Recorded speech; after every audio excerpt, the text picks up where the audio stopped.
Family and friends, viewers, supporters, how you guys doing? I wanted to do this video here quite a while now after I saw some of what has been happening and the recent news that have came out, Tanya Stevens and so many different things came out in dancehall music. So I wanted to have this conversation a bit, to speak up a little bit on some of the stories that I've been hearing. So as you're coming, guys, click the thumbs up and let's have this discussion. Let's have this conversation, right? Because the prevalence, the uprising, the increase in report on sexual related crimes against artists is not only in dancehall. Not only in dancehall, it's in SOCA as well. And it's not even only in SOCA and dancehall, it goes far, far, far deeper than that. Being on the front line sometimes with speaking with artists in the SOCA industry, the whole news song also familiar. Let me tell you guys what I'm talking about. So recently we saw Tanya Stevens. Tanya Stevens came out and spoke about the fact that she was sexually molested. She didn't call any names. Excuse me. And after Tanya Stevens came out and speak, it seems like there was an avalanche of other reports. Other artists came out and speaking about how they were also sexually molested or molested in some kind of way.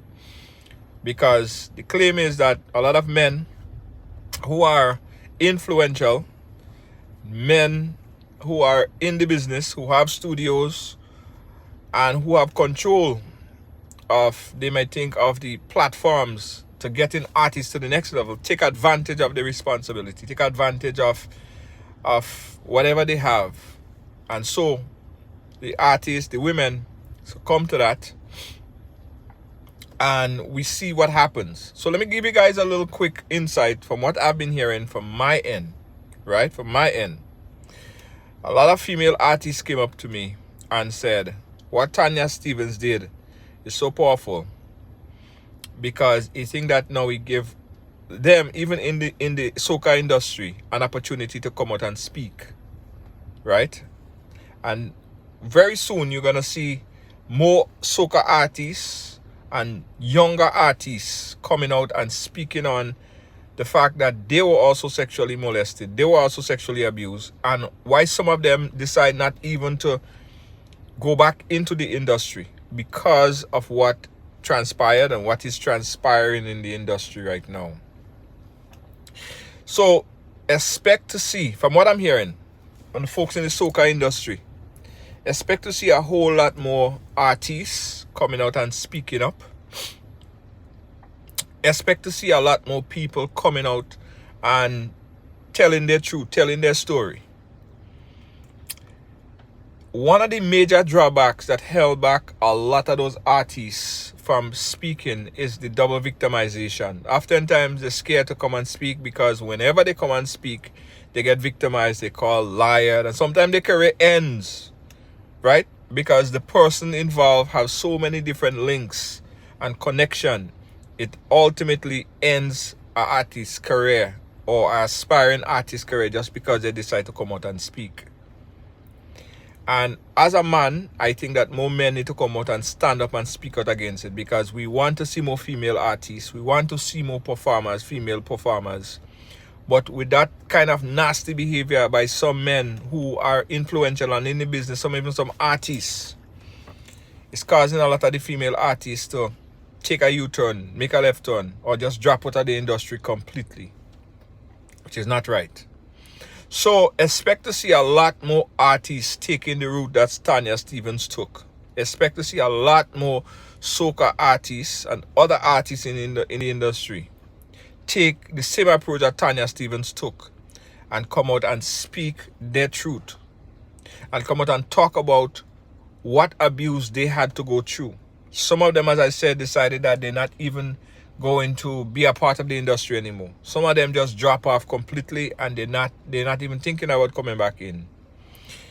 As it relates to the men that are doing it, I think men, we play a strong role in that as well. Because sometimes when we sit down and we talk, or we having a chat with our brethren, sometimes they're telling us about these things and we're not shutting it down. Right? We're not telling them like, yo, that's wrong, yo. This is not the way how you deal with the situation. Some people might say, well, it's just locker room talk. No, it's not locker room talk, it's abuse. It's abuse of our next person. And a lot of us have sisters.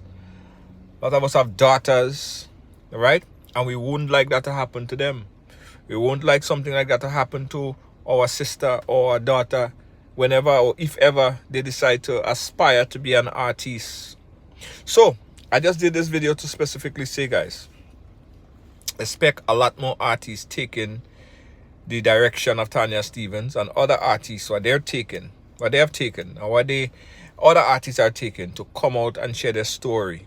And I think then we might find some kind of way how we could, or the system could protect the female artists, because as man, we want to see more female artists. We don't want the female to have to go through the problems of, going to the studio and fearful that they will get raped inside the studio, or to get to the next level to do a song with an artist or take them up the ladder, then they have to sleep with this artist, right? I personally, as a man, want to see more female artists come out and perform their craft. Me, and I think a lot of men would like it as well. So we need to speak out strongly about sexual abuse wherever it happens. So, I'm going to continue to talk more about this story, guys. Thanks for watching. Thanks for sharing. Holla back. Catch you guys later.